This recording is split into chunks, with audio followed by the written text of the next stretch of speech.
안녕하세요. 그날만 떠올리면 아무리 생각해도 어이없는 헛웃음만 나오네요. 혹시 이런 경우가 또 있는지 궁금해서 글을 써봅니다. 저는 40대 중반, 그 무섭다던 중2 남자아이 키우고 있는 워킹 싱글맘입니다. 이혼은 했습니다만 제가 공무원이기에 월급은 그닥 많지는 않아도 아들과 둘이서 검소하고 단정하게 살고 있습니다. 사람들에게는 제가 이혼했다는 이야기를 잘 말하고 다니지 않아요. 좋은 이혼이 어디 있겠냐마는 제 이혼 사유는 남편의 바람 때문이었거든요. 지금에야 상처를 다 극복하고 잘 살고 있지만 남편 바람 처음 알았을 때는 어찌나 하늘이 무너질 듯 슬프고 막막하던지요. 이혼 과정도 힘들었지만은 시어머니의 정신 나간 헛소리와 진상짓 때문에 더 스트레스 받았던 것 같습니다. 보통 시어머니가 아니었거든요. 그러니까 저에게 이혼하고 나서도 자기네 집 제사상 차리러 오라고 하겠죠. 이야기를 풀어나가려면 남편과 이혼해야 했던 그날의 사정부터 꺼내야겠군요. 전 남편, 아니 이 글에서는 편의상 남편 그리고 시어머니라고 호칭하겠습니다. 저희 아이 초등학교 3학년 되었을 무렵 저희 남편은 지 중학교 동창이랑 바람이 났습니다. 그것도 아주 진하게요. 저 몰래 월급 빼돌리고 거짓말 쳐서 시간 내어 한 쌍의 바퀴벌레 마냥 뒤에 숨어서 무려 2년이나 사귀었더군요. 아이러니하게도 제 남편은 보기 드문 애처가였습니다. 연애 때부터 저한테 참 잘했고 기념일에도 끝내주게 이벤트 해주던 사람이죠. 회식에 가서 맛있는 음식이라도 나오면 와이프 생각난다며 꼭 1인분씩 따로 포장해와 들고 오던 사람입니다. 그래서 회사에서 회계팀 최수종이라고 불릴 정도로 소문이 자자했어요. 제가 임신해서 입덧을 심하게 했을 땐 남편도 같이 웩웩거리며 토하고 울고 난리도 아니었습니다. 저 출산하고 나서는 더 이상 와이프 힘든 거 못 보겠다며 하나만 낳고 끝내겠다고 시댁에 외동 선언을 해버리기도 했던 남자이고요.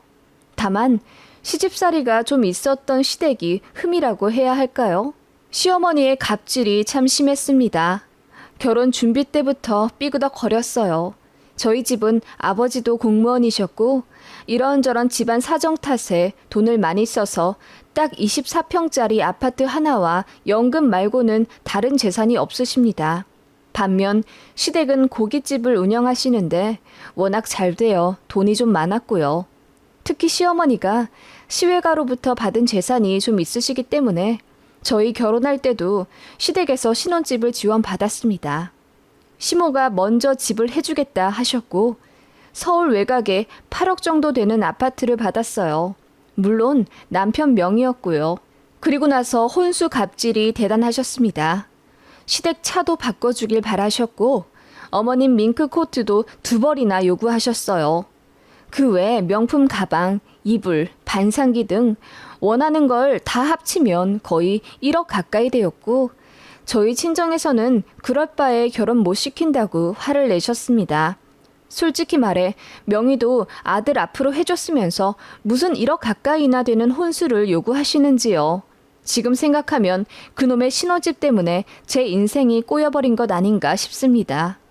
결국 남편이 울며 불며 중간에서 시모를 설득했고 결국 적당한 선에서 정리된 예물예단 그리고 혼수를 마련해 결혼하게 되었네요. 그때는 왜 발 뺄 생각을 못했나 모르겠어요. 아마도 제 나이가 어렸고 이미 모든 것이 예약된 상태에 사람들도 다 저 결혼하는 거 알고 있었던지라 이목 생각해서 그냥 결혼을 진행했었던 것 같아요. 그런 시댁이 있는 결혼은 불구덩이로 들어가는 짓이라는 걸 알면서 결혼한 이유는 오로지 남편 하나 때문이었습니다. 너무 자상하고 좋은 사람이었거든요. 그런 사람과 2년의 연애 그리고 12년의 결혼 생활을 보내다가 남편의 정장 바지에서 우연히 모텔 영수증을 보게 되면서부터 지옥이 펼쳐진 거죠. 남편은 정말 빡빡 우기더군요. 자기같이 와이프만 아는 사람이 무슨 바람을 피우냐며 자기도 이런 영수증이 왜 있는지 모르겠다고 눈물까지 흘리며 억울해하길래 처음엔 저도 반신반의했죠. 싸움이 커져 시댁에서도 알게 되었는데 저희 시어머니 왈. 네 남편같이 지 와이프한테 잘하는 사람이 어딨다고. 그냥 어쩌다 흘러 들어간 거겠지. 자기도 모른대잖냐. 왜 이렇게 오바해. 네 남편 안 믿을 거면 이혼해. 라고 큰 소리 뻥뻥 치시던 그날이 잊혀지지가 않더군요. 결국 제가 남편 서재랑 차를 샅샅이 뒤져 여자 흔적을 발견했고 그 바람난 여자가 저랑도 두어 번 식사했던 남편 중학교 동창이라는 사실을 알게 되면서 기만당했다는 배신감에 더 미칠 것 같더라고요. 만약 한두 번 만나 실수한 사이였으면 아직 어린 저희 아들 생각해서 용서할 수도 있었습니다. 하지만 2년 동안 외도한 것은 실수가 아니었습니다. 그것은 저에 대한 모독이었죠. 그래서 삼자 대면에 그 여자 머리채도 잡고 경찰도 오고 난리도 아니었습니다.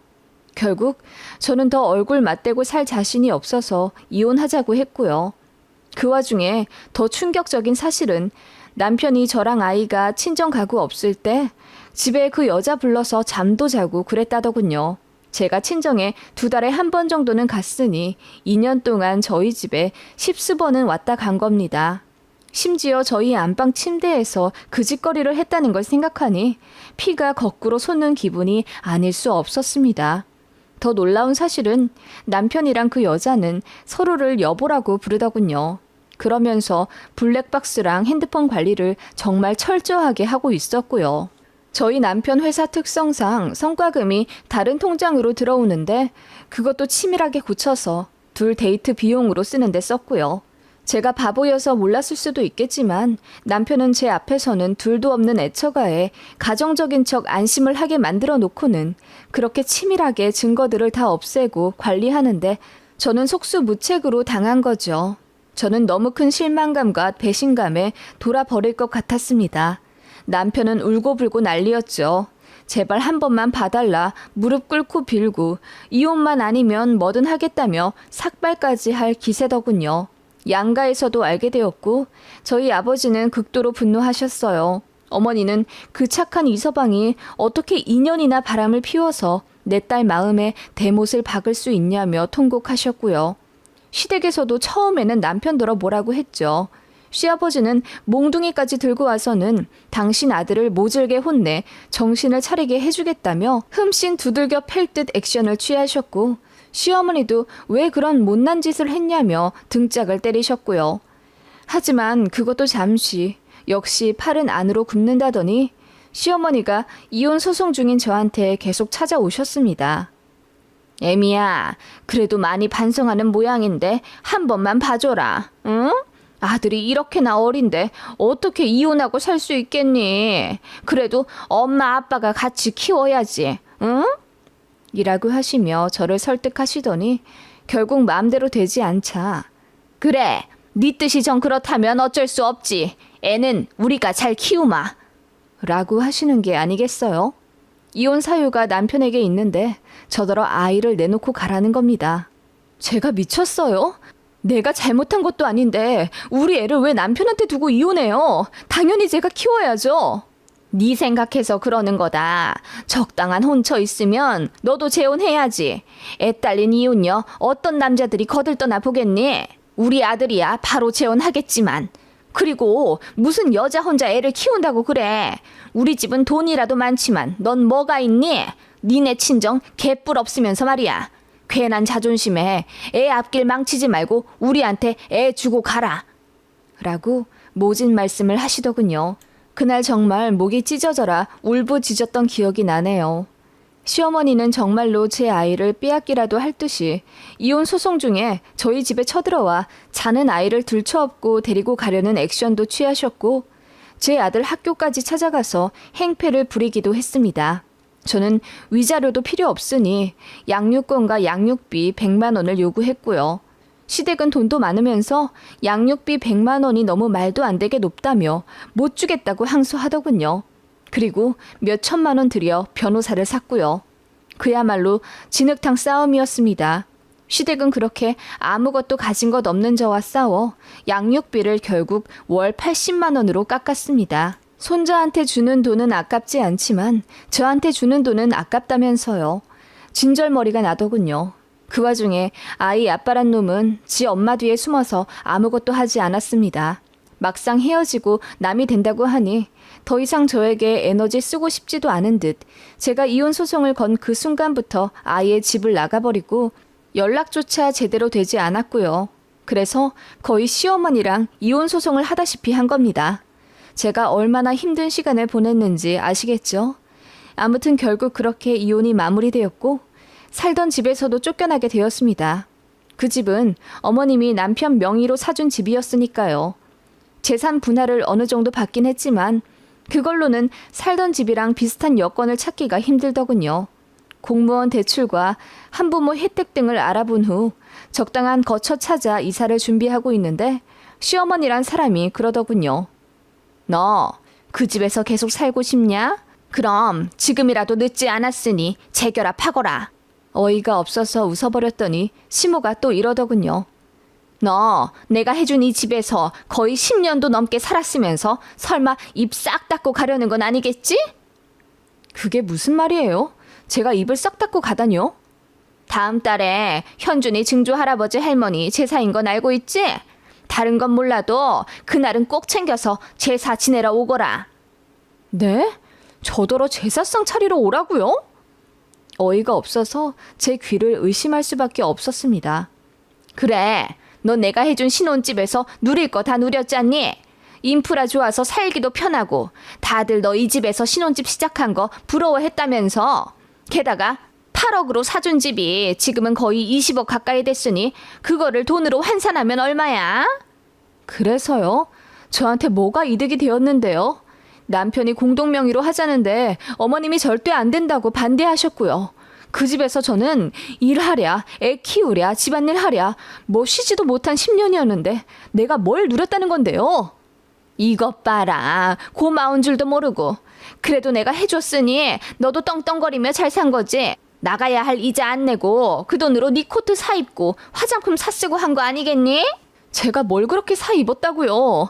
아시잖아요. 현준이 아빠가 저한테 거짓말하고 월급도 줄여서 얘기한 거. 여유 없었다고요. 아시잖아요. 집 해준 대가로 오히려 저한테 용돈 요구하신 건 어머님이시고요. 제가 소리 지르며 말하자 시모는 멋쩍다는 듯 아무 말도 없더니 이윽고 또다시 신혼집 해준 얘기와 제 아들 현준이 이야기하면서 이혼을 해도 완전히 남은 아니라고 하시더군요. 솔직히 저도 그건 압니다. 제 아이는 잘못이 없어요. 오히려 피해자입니다. 어떻게 보면 제가 남편에 대한 분노를 참지 못해서 이혼하는 거고 그 바람에 하루아침에 아빠가 없어지고 이사를 가게 된 가엾은 아이입니다. 그걸 저도 잘 알고 있었고 그렇기 때문에 누구보다 많이 미안해하고 있어요. 시모는 제 마음을 정확히 관통해 파악하신 후 제 약점과도 같은 이야기를 계속 꺼내시더군요. 현준이 생각해서라도 조부모 집에 자주 오게 해라. 현준이한테는 핏줄이잖니. 그러니까 제사 와서 절도 하고 그래야지. 나중에 재산이 현준이한테 어느 정도 갈지도 모르는데 네가 그렇게 나서서 차단해버리면 네 아들만 손해잖니. 시모의 그 말이 틀린 건 아니었습니다.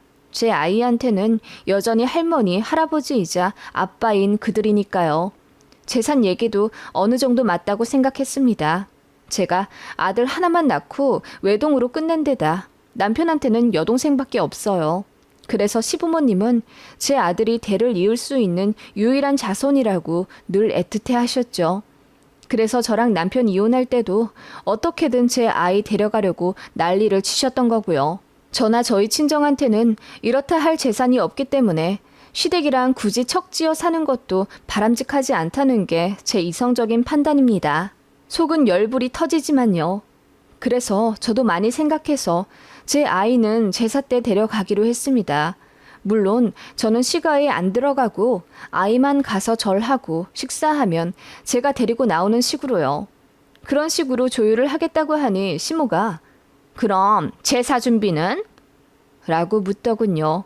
사실 그동안 저는 시댁 제사 때마다 얄짤없이 불려가 몇 시간 동안 제사상 차리느라 고생했습니다.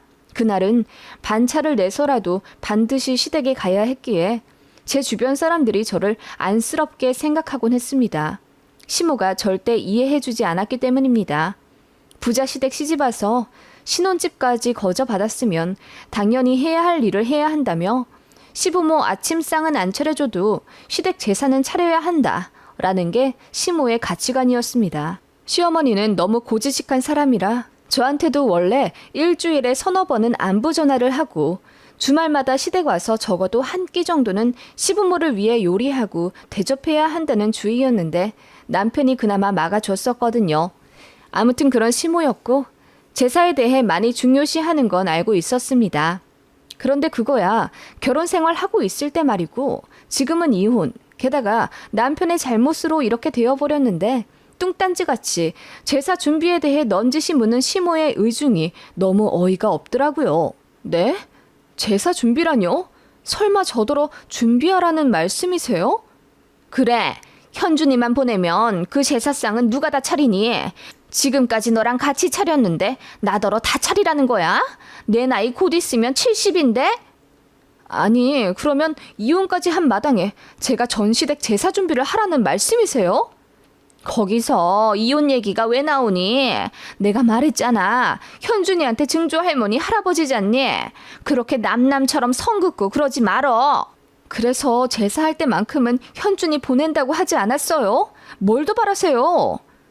제가 소리를 빽 지르자 어머님이 얼굴이 불그락 푸르락 해서는 너도 도리를 해야 하지 않느냐? 현준이 어멈이면 너도 당연히 제사상 차리는 거 도와야지. 말도 안 되는 소리를 하고 있어. 라고 하더군요. 기가 막혀서 웃음이 나와버렸습니다. 제가 실성한 듯 웃자 시모가 당황한 듯 하더군요. 쌍욕만 안 오갔지. 이혼 소송하느라 진흙탕 싸움까지 한 마당에 오붓하게 전을 붙이라는 말씀이세요? 지금 현준이 할머님이야말로 말이 되는 소리를 하시는 거예요? 어머님이라는 호칭도 붙이기가 싫더군요. 그래서 현준이 할머님이라고 부르니 시모가 그 호칭도 마음에 안 든다면서 한 번 시어머니면 영원한 시어머니라고 하더군요.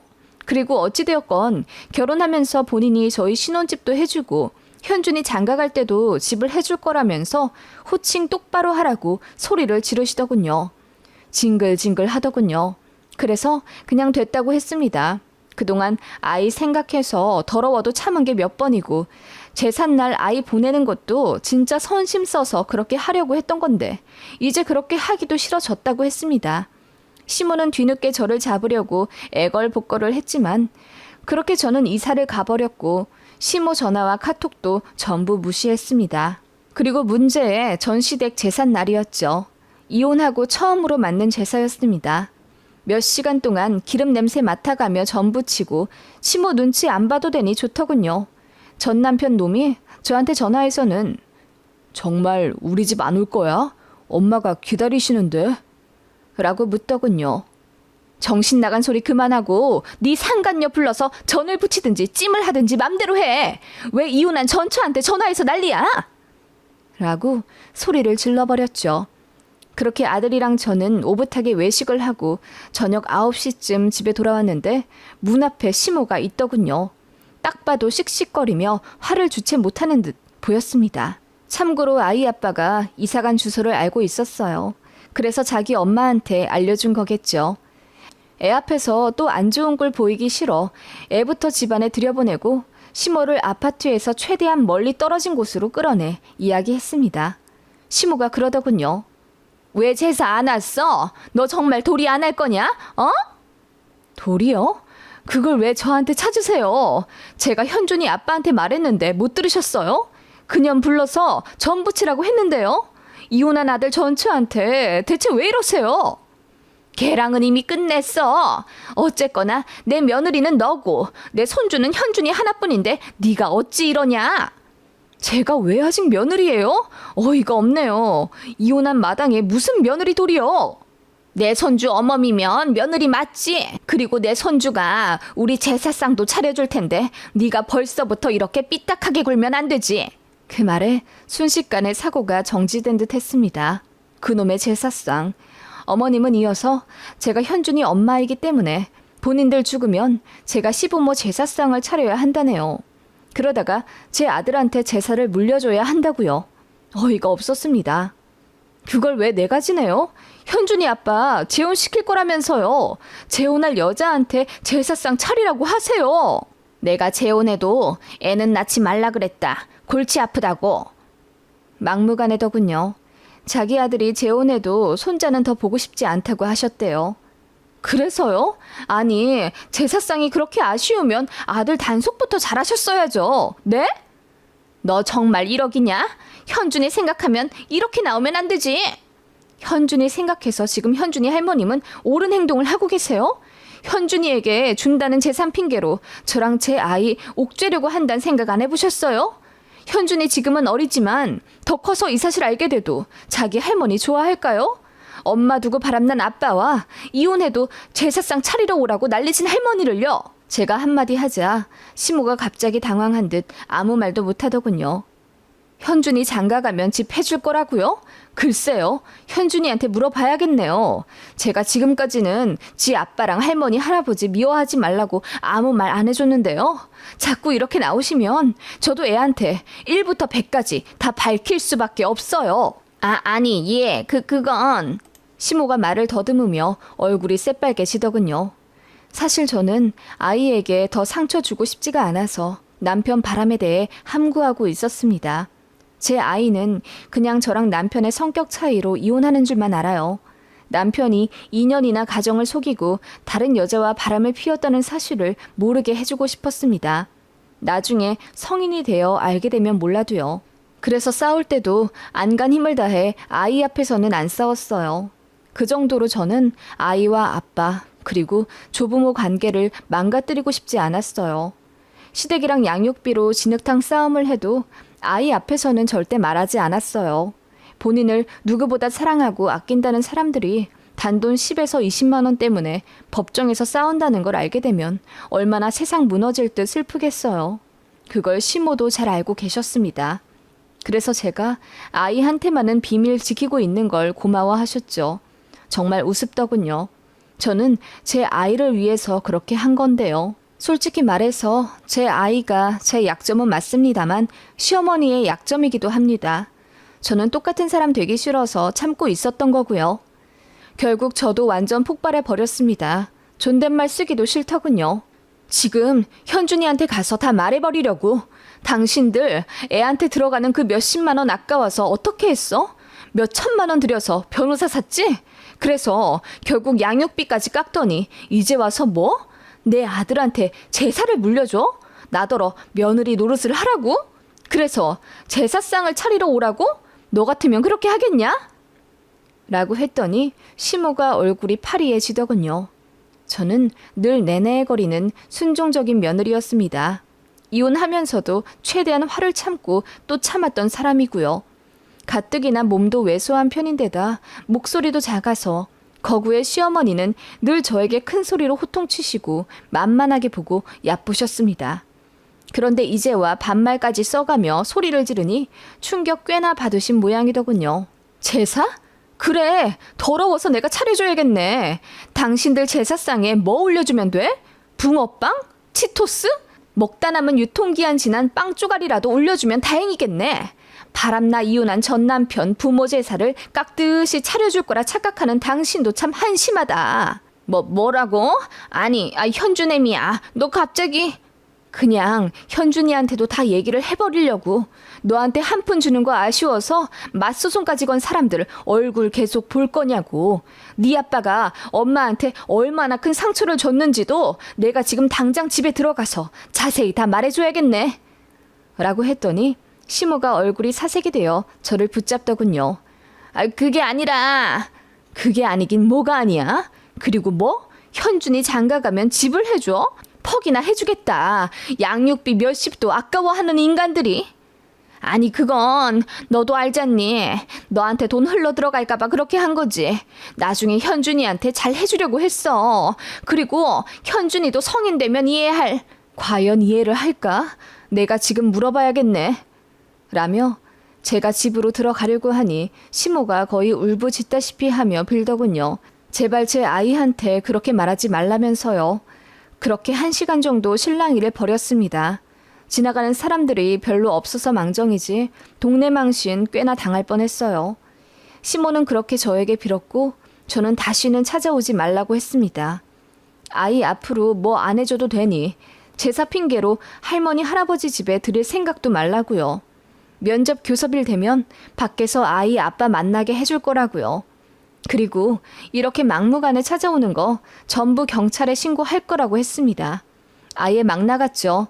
이럴 거면 양육비도 안 받고 친권 오롯이 제가 다 갖겠다고요. 당신들 현준이 머리카락도 못 보게 해주겠다고 하니 시모가 엉엉 울더군요. 시모는 결국 제 앞에서 무릎을 꿇고 빌었고요. 제사 때 아이는 안 가게 되었습니다. 적당히만 했어도 이렇게까지는 안 되었을 텐데 말이죠. 그렇게 몇 년의 세월이 흘렀습니다. 아이와 저는 새로 이사간 곳에서 잘 적응해서 살아갑니다. 다행히 사춘기도 순하게 온 아이라 엄마랑 시간 많이 가지는 너무너무 착하고 의젓한 아들입니다. 이혼 사유에 대해 정확히 말해준 적은 없지만 느낌상 어느 정도 눈치챈 듯 하고요. 면접 교섭일에는 밖에서 아빠만 잠깐 만나고 할머니랑은 안 만나려고 하더군요. 덕분에 시모만 애가 타고요. 전 남편은 그 상간녀와 재혼하는 듯 하더니 결국 엎어졌나 보더라고요. 얘기 듣기로는 그 여자가 시집 오기 싫다고 했대요. 보나 마나죠. 시어머니 자리 보고 도망간 거죠. 전 남편 회사에도 소문이 쫙 돌았다고 하더군요. 바람나서 이혼 당했다고요. 평판이 중요한 회사라 아마 얼굴에 먹칠 꽤나 했을 겁니다. 시모는 그렇게 나이 70 다 돼서 아들 뒤치다꺼리 한다고 고생 꽤나 하는 모양이더군요. 참 꼬습습니다. 일어나지 않았다면 좋았을 일이지만 이미 일어나게 된 거 씩씩하게 싸우고 내 앞길 찾아 떠나는 게 최고인 것 같습니다.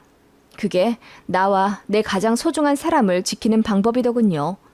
보는 분들에 따라 사이다가 아닐 순 있겠지만 저는 지금 참 행복하다는 걸 말씀드리고 싶어요.